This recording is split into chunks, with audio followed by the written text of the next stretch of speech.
के साथ आपकी खिदमत में हाजिर हैं। मेरे साथ मौजूद हैं इस वक्त मतीउल्लाह जान साहब और आज के इस व्लॉग के अंदर हम बात करेंगे जो इमरान खान साहब का रिसेंटली एक ट्वीट आया है, बड़ा एक्सप्लोसिव ट्वीट है और बहुत से लोग उस पर काफ़ी शशदर भी हैं कि इमरान खान साहब ने ये क्या कर दिया है। जब बहुत से लोग ये कह रहे थे कि शायद कुछ हो रहा है, पसे पर्दा बातचीत चल रही है और उसी दौरान इमरान खान साहब की जानिब से जब वो ट्वीट आया तो काफ़ी परेशानी भी लाहक हुई, मगर वो परेशानी इमरान खान साहब के मुखालफिन से ज़्यादा बज़ाहिर नज़र आ रहा है कि उनकी अपनी पार्टी में बैठे लोगों को भी उसका सामना करना पड़ रहा है और इमरान खान साहब का जो बयानिया है उसका वजन शायद उनकी अपनी पार्टी के लोग भी नहीं उठा पा रहे। तो हमने आज थोड़ी सी मेहनत की है ट्विटर के ऊपर जो इमरान खान साहब का ट्वीट है उसमें चेक करने की कोशिश की है कि कौन कौन से सीनियर रहनुमा है जिन्होंने इमरान खान साहब के उस ट्वीट को रीपोस्ट किया है। मेरे ख्याल में एक रहनुमा को हम डिस्कस करें कि क्या वजह हो सकती है जो भी। बिल्कुल सही।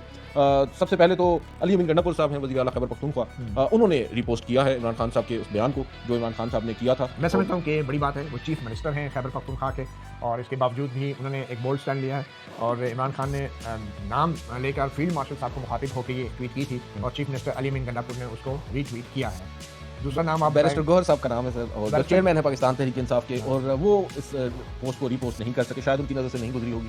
देखिए मेरे ख्याल में उनकी नज़र से तो हर रोज़ बहुत सी चीज़ें गुजरती हैं, लेकिन वो कभी कभी नज़रें फेर लेते हैं। बैरिस्टर गौहर ने इमरान खान की उस ट्वीट को रीट्वीट नहीं किया और वो चेयरमैन है पार्टी की और वो बज़ाहिर इमरान खान के बयानिए के साथ खड़े हैं, मगर सलमान अकरम राजा जो एक वकील भी हैं, बल्कि बैरिस्टर गौहर जो हैं वो खुद भी एक वकील हैं, तो इतना हम मेरे ख्याल में मार्जिन दे सकते हैं कि वो शायद ये सोचते हों कि कल अगर कोई भी ऐसी कोई लिटिगेशन होती है, कोई मसला होता है इस मामले पे, तो कम से कम वो बतौर वकील जो है इमरान खान की नुमाइंदगी कर सकते हैं। तो शायद बैरिस्टर गौहर बतौर वकील उन्होंने कहा कि ये अगर मैं भी ये करता हूँ तो फिर मैं बतौर वकील जो है शायद खान साहब को डिफेंड नहीं कर सकूँगा या किसी दूसरे लीडर को। आपकी सादगी पे हमें भी हंसी आ जाती है। सलमान अकरम राजा साहब है सर जो सेक्रेटरी जनरल जिन्होंने इस्तीफा लिख कर जेब में रखा हुआ है। बिल्कुल, उन्होंने क्या किया? उन्होंने सर दो ट्वीट आपको मालूम है इमरान खान साहब की जानिब से आए थे। एक वो ट्वीट है जो आज ज़ेर बहस है, एक और ट्वीट था जिसमें अली अमीन गंडापुर साहब को एड्रेस किया गया था, कुछ टास्क उनको सौंपे गए थे, उस ट्वीट को तो उन्होंने रीट्वीट किया है, मगर जो फील्ड मार्शल से मुतालिक ट्वीट था या जो ज़्यादा तबाहकुन ट्वीट था उसे रीपोस्ट उन्होंने नहीं किया। बड़े जिम्मेदार सियासतदान भी हैं, वकील भी हैं, आपको मालूम है, समझदार भी हैं। देखिए सेक्रेटरी जनरल हैं वो पीटीआई के और आमतौर पे उनको एक हॉक समझा जाता है, हॉकिश, बड़ी जारहाना उनके बयानबाजी होती है, एंटी एस्टैब्लिशमेंट समझे जाते हैं, इसलिए उनको इमरान खान से मुलाकात का मौका भी तकरीबन 3-4 महीने बाद मिला है और इन दोनों को। मगर इसके बावजूद भी इन्होंने जो ट्वीट किया है वो सिर्फ एक रीट्वीट है और वो भी अली अमीन गंडापुर को जो हदायत दी है, मगर फील्ड मार्शल के हवाले से जो ट्वीट थी वो मेरे ख्याल में अंग्रेजी में भी थी और उर्दू में भी थी और ना अंग्रेजी में रीट्वीट किया सलमान अकरम राजा ने, ना ही उर्दू में रीट्वीट किया। शिबली फराज साहब अपोजिशन लीडर, आपको मालूम है सेनेट में आजकल नायल हो चुके हैं, उनको जब हमने चेक किया उनके सोशल मीडिया अकाउंट को तो मालूम हुआ कि मई के बाद से वो एक्टिव ही नहीं है, गालिबन मई 2023 से वो एक्टिव ही नहीं है, जुलाई 2023 से वो एक्टिव नहीं है, तो उनसे गिला भी नहीं बनता कि उन्होंने तो तवील अर्सा पहले ही गालिबन सोशल मीडिया पर हथियार फेंक दिए थे। शेख वकास अकरम जो कि सेक्रेटरी इत्तलात हैं उन्होंने इमरान खान साहब के उन ट्वीट्स को रीट्वीट किया है। आजम सवाती साहब की नज़र से शायद नहीं गुजरा, अब मालूम नहीं आजम सवाती साहब की नज़र से इमरान खान का वो ट्वीट गुजरा है या नहीं, मगर हमें ये बात नहीं भूलनी चाहिए कि इमरान खान की तरफ से बराह रास्त जो मैसेज आता है वो हमेशा उनकी ट्वीट के जरिए आता है और ये तो मैं बात मानने को तैयार नहीं हूँ कि पीटीआई का टॉप लीडर जो है वो अपने बानी चेयरमैन जो कि जेल में हैं और वो उनका वाहिद क्रेडिबल और फर्स्ट हैंड सोर्स इन्फॉर्मेशन उनका ट्विटर अकाउंट है वो उसको फॉलो ना करते हों या किसी ने उनको डिस्कस ना किया हो, तो अगर आजम सवाती साहब के हवाले से आप उन्हें ये मार्जिन देना चाह रहे हैं कि उन्होंने पढ़ा नहीं होगा, मैं इस बात को मानने को तैयार नहीं। और खासतौर पर जब इतने बड़े पैमाने पर 4 घंटे की मुलाकात हुई है फिर तो सारे पीटीआई लीडर्स की नजरें जो है इमरान खान की ट्वीट पर होनी चाहिए थी, तो उसके बाद फिर निकला क्या है। और खासतौर पर जब से वो सोहेल बड़ाई साहब का कॉलम छपा है तो हर कोई इंतजार कर रहा था कि इमरान खान का क्या रद्द अमल होगा, तो मेरे ख्याल में इतनी एक गैर मामूली मुलाकात के बाद और फिर सोहेल बड़ाई के कॉलम के बाद तो पीटीआई के तमाम लीडर जो हैं वो इमरान खान के ट्विटर हैंडल को फॉलो भी करते हैं और उनको रीट्वीट भी करते हैं जब भी उन्हें मौका मिलता है। अगर ऐसा नहीं हुआ तो ये यकीनन इससे सवाल उठता है कि क्या वो घबरा गए, क्या वो डर गए, लेकिन पीटीआई जैसा मसलत भी हो सकती है सर, कोई और भी इस वजह हो सकती है। देखिए और क्या वजह हो सकती है, जितना उन्होंने फेस किया है घबराने की बात। पीटीआई की जो पावर है ना वो है ही सोशल मीडिया, जो मेन इस वक्त मेन पावर है, जो मेन पावर है वो तो आपको पता है 26 नवंबर के बाद वो काफ़ी मामला थोड़े से फर्क पड़े हैं क्योंकि लोग अब घरों में बैठ के भी हैं, तो शायद वो जो पीटीआई के कारकुन हैं वैसे ही जज्बात रखते हैं, लेकिन कम से कम सड़कों पे आने के हवाले से थोड़े वो मोहतात हैं पीटीआई वाले, लीडरशिप भी नहीं है ना सर। तो अब सोशल मीडिया जो है ना वो मेन पावर है, अब वो एमआईएन वाली मेन पावर है, तो उसको भी अगर सोशल मीडिया पे भी अगर पीटीआई वाले अपने आप को कोऑर्डिनेट नहीं करते, मुनज़्ज़म नहीं करते या अपना मैसेज आगे नहीं पहुंचाते तो फिर इसका मैं समझता हूँ कोई बहाना नहीं तराशा जा सकता। उमैर न्याजी साहब हैं जी, उमैर न्याजी साहब की जानिब से जो मैंने कम से कम विजिट किया उनकी वाल पे मुझे नज़र नहीं आया कोई रीपोस्ट, हो सकता है बाद अज़ां कर भी दिया हो,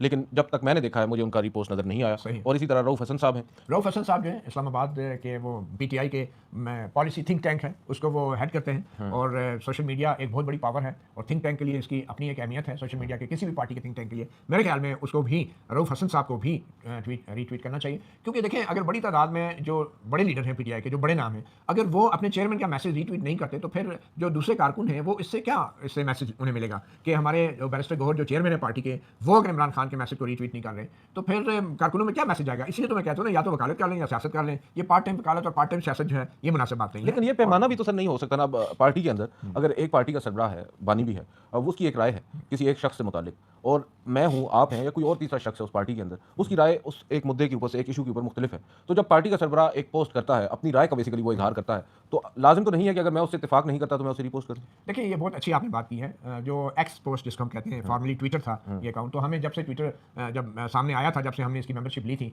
तो जो पहली चीज़ प्रोफाइल में हम लोग लिखते थे कि रीट्वीट इज़ नॉट इंडोर्समेंट। आपको याद होगा कि ये हर प्रोफाइल में लिखा होता था, बल्कि आज लेकिन भी उनको बहुत से कौन लोगों ने- समझाए जो इसको एंडोर्समेंट समझते हैं? रीट्वीट इज़ नॉट इंडोर्समेंट का मतलब ये है कि जो चीज़ आप रीट्वीट कर रहे हैं या रीपोस्ट कर रहे हैं, उसका ये मतलब हरगिज़ नहीं है कि आप उस राय से इत्तफाक करते हैं। ये तो एक जनरल प्रिंसिपल है ट्विटर अकाउंट के हवाले से या एक्स पोस्ट के हवाले से। मगर एक पार्टी लीडर के तौर पे जब आप अपनी पार्टी का चेयरमैन का एक पैगाम है, मैं समझता हूँ ये आपकी ऑब्लिगेशन है कि उसको जितना ज़्यादा फैलाएं। आप उससे एग्री करें या ना करें, ये आपकी ड्यूटी बनती है कि अपने पार्टी चेयरमैन का जो पैगाम है उसको अपने दूसरे कारकुनों और फॉलोअर्स तक पहुंचाएं। ये जरूरी नहीं है कि आप उसको कोट करके लिखें जी मैं इससे इत्तफाक करता हूं या मैं इससे इत्तफाक नहीं करता। तो जब आप पार्टी का एक बड़ा ओहदा रखते हैं तो चेयरमैन पार्टी का जो पैगाम है वो आपका एक फर्ज बनता है, अखलाकी फर्ज है, सियासी फर्ज है, वो बनता है कि आप अपने कारकुनों तक वो पैगाम पहुंचा दें। और आपने कोई अपनी तरफ से कुछ लिखना नहीं है कि आप उसके हक में हैं, यानी आपने सिर्फ उसको रीपोस्ट करना है, क्लिक करनी है। तो इस हवाले से मैं समझता हूँ अगर कुछ लोगों ने नहीं किया तो फिर मैं समझता हूँ कि इस पर सवाल कारकुनों को जरूर उठाना चाहिए, सियासी जमात के। वैसे तो अदील आपने भी रिट्वीट नहीं किया खान साहब की ट्वीट को, और मैंने भी नहीं किया, तो इसका क्या जवाब है आपके हम पास? तो उनकी पार्टी के हैं भी नहीं सर, हमें क्या जरूरत है उनकी, और ना मैं उनकी उस लैंग्वेज से इत्तेफाक करता हूँ, और खैर उस तरफ हम नहीं लेकिन जाते। मैं लैंग्वेज पे तो नहीं जाऊंगा, मगर मैं समझता हूँ कि बतौर एक जर्नलिस्ट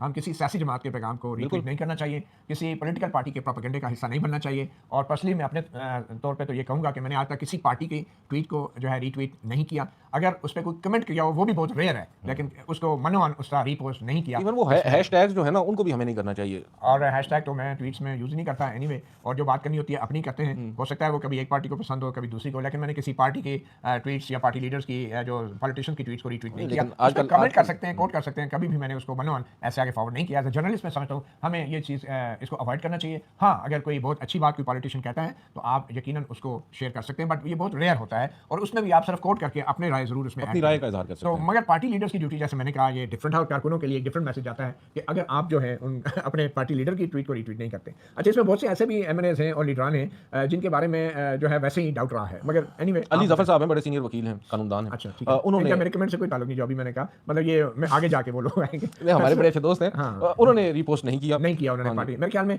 कुछ लोग वो भी हैं कि जो मुज़ाकरात से के बयानिए को सपोर्ट करते हैं पार्टी के अंदर। जैसे बैरिस्टर गौहर हैं सर, आज भी वो कह रहे हैं कहते हैं मुज़ाकरात करने चाहिए, एस्टैब्लिशमेंट से करने चाहिए। और ऑब्वियसली जो इमरान खान की ट्वीट है उसने जो पार्टी के अंदर के जो हॉक्स हैं उनका हौसला बढ़ाया है, और जो डव्स हैं जो मुज़ाकरात करने के हामी हैं उनको जो है एक किस्म के उनको बैकफुट पे वो आ गए हैं, उनको बड़ी है डैमेज हुआ है उनका एक बयानिया जो वो कोशिश कर रहे थे। और आप देखेंगे कि जो पीटीआई के अंदर जो मुज़ाकरात के हामी जितने भी पीटीआई के लीडरान हैं, अब उनको बैकलैश फेस करना पड़ेगा उन कुव्वतों की तरफ से कि जिन कुव्वतों के साथ वो रब्ता करना चाह रहे थे या बात करने की बात कर रहे थे। एक और हॉक मैं कहूंगा, फैसल चौधरी साहब, बड़े, हाँ सर, ये कौन से बड़े हॉक हैं? नहीं देखिए, बड़े गरजते हैं, बड़े बरसते हैं, ऐसे ना करें सर। अडयाला वाली वीडियो आपको नहीं याद?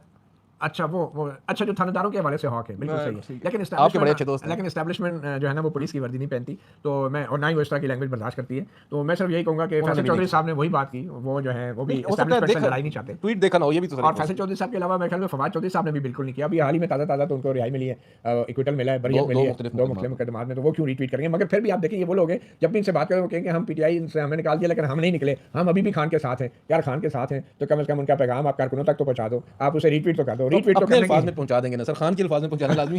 तो अपने अल्फाज में उसका तर्जुमा करके रीट्वीट कर देते हैं। जुनैद अकबर साहब ने की है जी, दोनों उनकी पोस्ट वो आप केपीके के सदर हैं पूरे पीटीआई के। हमाद अजहर साहब नहीं कर सके। हमाद अजहर साहब की बड़ी मुझे हैरानी है, क्योंकि मैं फिर ये कह रहा हूँ कि social media he wide of source of first hand information है। और इमरान खान की ट्वीट का मैं समझता हूँ बहुत से लोग इंतजार करते हैं कहीं हफ्ते कहीं दिन कि अब नेक्स्ट क्या है, और उसी ट्वीट से ही वो आजकल तो लाइन मिलती है।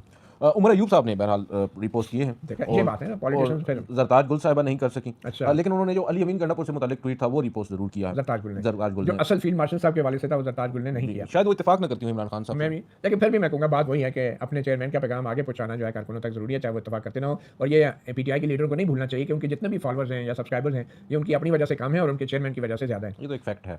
मुराद सही साहब ने किए हैं दोनों पोस्ट में, पोस्ट किए हैं। नहीं पंजोता साहब ने किए हैं। शेर अफजल मरवत साहब का नाम भी हमने वैसे लिखा, हमने क्योंकि वो भी अपने आप को कहते हैं कि वो तो उन्होंने भी नहीं किया। वो कैसे कर सकते हैं जनाब? अच्छा नहीं, वो तो पार्टी में है ही नहीं, वो तो अब उनसे अगर आप पूछें तो वो ये कहेंगे। अली मोहम्मद खान साहब जो हैं उन्होंने एक पोस्ट की है, रिपोस्ट जो अली अमीन गंडापुर साहब से मुतालिक है। और आपको याद है जब वो अदम एतमाद की तहरीक पार्लियामेंट में, he was the loan warrior, last man standing, मैं खान साहब के जो है मैं नहीं छोड़ूंगा, और एक दिन आएगा कि खान साहब वापस आएंगे। मगर अगर अली मोहम्मद खान वो फील्ड मार्शल वाली ट्वीट रीट्वीट कर देते तो उस तकरीर का असर और भी ज्यादा होता। वो तकरीर बड़ी वायरल हुई थी, बहुत बड़ी बात। हामिद रजा साहब ने रिपोस्ट नहीं किया क्योंकि वो पाकिस्तान तहरीक इंसाफ के हैं भी नहीं, लेकिन वो तहरीक इंसाफ के बड़े लाई लीडर हैं हैं, और लाई लेकिन हैं और उन्होंने बड़े सोबतें लीडर भी हैं बर्दाश्त की पार्लियामेंट के हैं, अंदर, सोबतें भी बर्दाश्त कर रहे हैं, बिल्कुल। उनके ऊपर अभी रिसेंटली उन्हें सज़ा भी सुनाई और गई। शायद मजीद नहीं बर्दाश्त करना चाहते, बट एनीवे उन्होंने नहीं किया रिट्वीट। नहीं देखिए, आप इसी तरह फिर नीचे आप दो और नाम हैं, अल्लामा राजा नासिर अब्बास साहब हैं, महमूद खान चकज़ई साहब हैं, ये अलाइज़ हैं ये तो उनके। इंडिपेंडेंट है, तो लेकिन अब बात ये है, अगर इमरान खान साहब की भरपूर हिमायत करते हैं नासिर अब्बास साहब भी, महमूद खान चकज़ई साहब भी, मुझे लगता है कि नासिर अब्बास साहब और महमूद खान चकज़ई साहब इनको हम इतना मार्जिन दे सकते हैं कि वो उस एज ब्रैकेट में आते हैं कि जो शायद ट्विटर और सोशल मीडिया पे,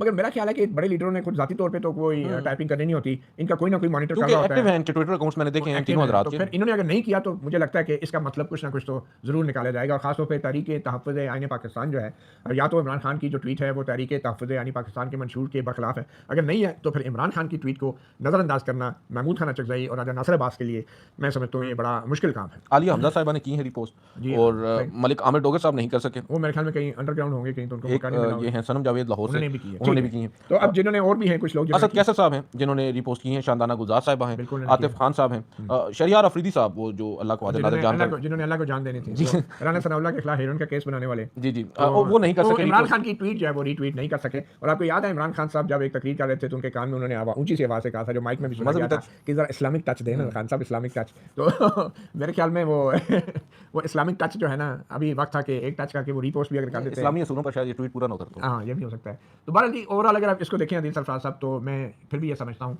कि वैसे तो जैसे आपने कहा कि ट्वीट एक पर्सनल स्पेस है, मगर जब आप इस तरह की जंग लड़ रहे हों, जो बयानिए की जंग है, और फिर आपका लीडर जो है, जिसकी वजह से आप सब लोग भी अपनी अपनी जगहों पे लीडर बने हुए हैं, अगर आप लोग भी अपने लीडर के पैगाम को आगे नहीं पहुंचाएंगे, चाहे आप उससे एग्री करें या ना करें, तो फिर इसका कारकुन और आम लोग जो हैं वो यकीनन अपना अपना मतलब ज़रूर निकालेंगे। तो बहरहाल हमारे इस सारी डिस्कशन का ये मकसद हरगिज़ नहीं है कि जिन्होंने रीट्वीट नहीं की वो कोई पार्टी से इख्तलाफ करते हैं या कुछ भी करते हैं, और जिस किस्म के आजकल के जो हालात हैं, जो जबर है, जैसा कि बहुत सी मौक़ों पर हमें देखने को भी मिलता है, इस जबर में लोग जो है वो अवॉइड करते हैं, डेफिनेटली अवॉइड करते हैं, और हम लोग भी अदील आप और मैं भी अपनी अपनी जगह हम भी अवॉइड करते हैं। मगर मेरे ख्याल में जो खान साहब जिस आप तो नहीं करते, हम ही करते हैं, बोल्ड स्टैंड लेते हैं, तो वो वाकई एक ऐसी चीज़ है कि जो शायद मैं और आप खान साहब को अपने चैनल टीवी चैनल्स में जो है कभी उनकी शक्ल भी नहीं दिखा पाते, ना उनका कोई इंटरव्यू, ना कोई उनकी तकरीर सुना पाते हैं, क्योंकि बैन है, पाबंदी है। और एक ज़माना था जब नवाज शरीफ पे भी ऐसी पाबंदी लगी थी। तो इसमें कोई शक नहीं कि हर इंसान जो है अपनी इस्तात के मुताबिक ही बात करता है, और अगर सहाफ़ी और जो मीडिया का हाल है हमारा, आप देख लें मेन स्ट्रीम मीडिया, अगर बड़े बड़े एंकर जो हैं वो खुल के बात नहीं कर सकते, अगर हम जैसे सहाफ़ी खुल के बात नहीं कर सकते,